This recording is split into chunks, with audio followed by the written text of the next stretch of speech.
sa mga nakikita rin ditong solusyon ay dapat na ang mga kabataan natin ay naggagabayan. Hindi lamang ng kanilang mga magulang o hindi sa kanila mismong paaralan. Minsan na po natin nakita, mismo ang ibang mga guro ay lumalabag sa ganitong klase ng moralidad. Sila minsan ay nagtuturo sa kanilang mga estudyante kung papaano maging walang modo, lalo-lalo na sa mga nakakatanda o sa mga ibang tao. Panahon na po, hindi lamang po ang gobyerno, lahat po tayo, especially pag nasa school. Ito, magre-react lang po tayo sa narinig nating pahayag ni Yusek Claire Castro hinggil po sa kanyang reaksyon o ng Malacanang sa naganap na shooting incident sa Zamboanga.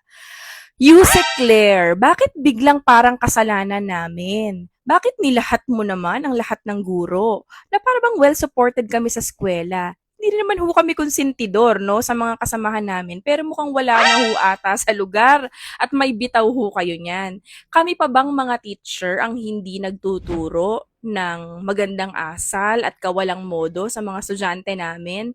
Na para bang suportado nyo kami sa aming pagtuturo? Ang mga halal na opisyal kasama na nga ang Malacanang dapat na maging modelo pero wala ho yatang inatupag kundi korupsyon, pagnanakaw, pagsasamantala at kawalan ng pananagutan ang nakikita ng publiko. Maging ehemplo at kayo rin po ay magsilbing pangalawang guro sa ating mga kabataan.